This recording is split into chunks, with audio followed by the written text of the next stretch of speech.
Muy buenos días, maestra. Nosotros somos el equipo de química y explicaré qué son las celdas electroquímicas, para qué sirven y demás información. Comenzaré con una pequeña introducción. La vida moderna sería muy diferente sin las baterías. Es un hecho que en la actualidad se depende mucho de las baterías.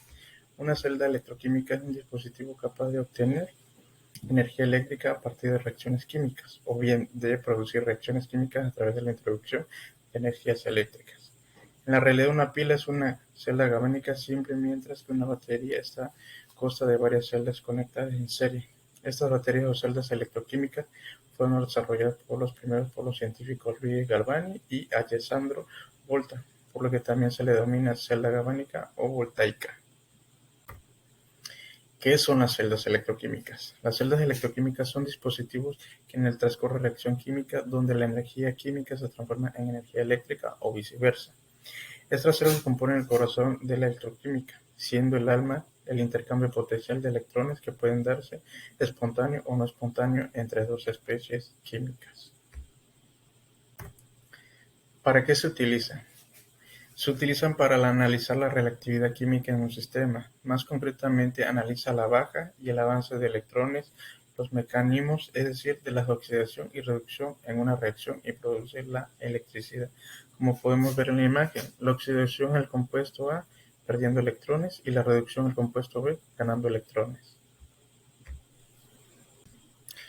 ¿Cómo se construyen las celdas electroquímicas? Las celdas electroquímicas constan de dos electrodos sumergidos en sendas soluciones apropiadas, unidos por un puente salino y conectadas por un voltímetro que permite el paso de electrones. Como podemos ver un claro ejemplo en la imagen, los dos recipientes, cada uno está llenado, por ejemplo, sulfato de cobre y posteriormente el otro sulfato de zinc, que produce una reacción de oxidación y el otro la reacción de reducción, y se le denomina con el nombre de anodo o cátodo, que quiere decir signo negativo y signo positivo, para producir la corriente. Son soluciones electrolíticas, lo que indica que son conductores de electricidad. Si podemos ver en la imagen, ahí se mira la barrita de cobre y la barrita de zinc para producir la corriente. Posteriormente está con un puente llamado puente salino, que contiene líquido cloruro de potasio para producir la corriente. El ánodo es el electrodo sobre el que se produce la oxidación. El agente reductor pierde electrones y por lo tanto se oxida, por lo que conviene se define como el polo negativo. El cátodo es el electrodo sobre el que se produce la reducción. El agente oxidante gana electrones y por lo tanto se reduce, por lo que conviene y se define como el polo positivo. Puente salino es un tubo de vidrio relleno de un electrolito que impide la inmigración rápida de las sustancias de una celda a otra, permitiendo no obstante el contacto eléctrico entre ambas. El electrolito suele ser una disolución saturada de cloruro de potasio, retenida mediante un gel.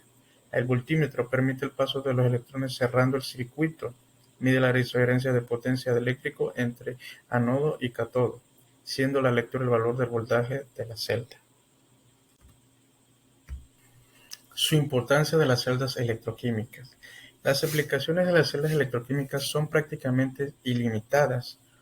Un uso importante de una celda electrolítica es la galvanoplástica, que es el proceso de reducir una sustancia conductora a una capa delgada de metal utilizando una corriente eléctrica. Esto es útil para mejorar la resistencia o la corrosión o abrasión de varios materiales.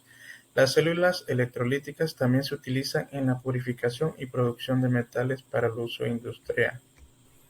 El uso más popular de las celdas galvánicas es en varios tipos de baterías, como la batería de automóvil, la batería de litio, de una cámara digital o una batería de óxido de plata de audífono. Tenga en cuenta que no todas las celdas galvánicas usan metales en una sal para producir energía eléctrica. Las pilas de combustible, por ejemplo, contienen la energía de la oxidación o combustible para producir electricidad. Tipos de celdas electrolíticas y cómo funcionan. El modo en que una celda electrolítica funciona depende del tipo de que ésta sea. Las hay fundamental de dos tipos, galvánicas o voltaicas o electrolíticas. Como podemos ver en la imagen, la galvánica, cómo se produce. Viene siendo el mismo parecido que la electroquímica, con fuentes de soluciones electrolíticas, que normalmente producen corriente o son conductores de corriente. Electroquímicas o galvánicas. En ellas las reacciones que ocurren espontáneamente y el potencial de las pilas es positivo. Mientras más grande sea el potencial, mayor será la electricidad que suministra la celda. Las pilas o baterías son precisamente celdas galvánicas. El potencial químico entre los dos electrodos se transforma en energía eléctrica cuando interviene un circuito externo que las conecta. Así los electrones migran, el ánodo enciende el equipo al que está conectada la pila y se devuelve directamente al cátodo. Electrolíticas son aquellas cuyas reacciones no ocurren espontáneamente, al menos que se suministren energía eléctrica de una fuente externa. Aquí se le da el fenómeno contrario. La electricidad permite que la reacción química no espontánea se desarrolle. Una de las reacciones más conocidas y valiosas que toman lugar dentro de este tipo de las celdas en la electrólisis. Las baterías recargables son un ejemplo de celdas electrolíticas y a la vez galvánicas que se recargan para revertir su reacción química y restablecer las condiciones iniciales para volver a reutilizarse. Bueno, maestra, con esto llegamos a la conclusión que podemos concluir que la electrolítica estudia la transformación de la energía química a energía eléctrica, química eléctrica, celdas galvánicas, eléctricas químicas y electrolisis, en aplicaciones muy variadas en sistemas portátiles, sintéticos, químicas y pilas de combustible. Bueno, maestras, somos el equipo de química y estos son mis compañeros y espero que la información que hayamos recabado sea de su agrado. Buen día.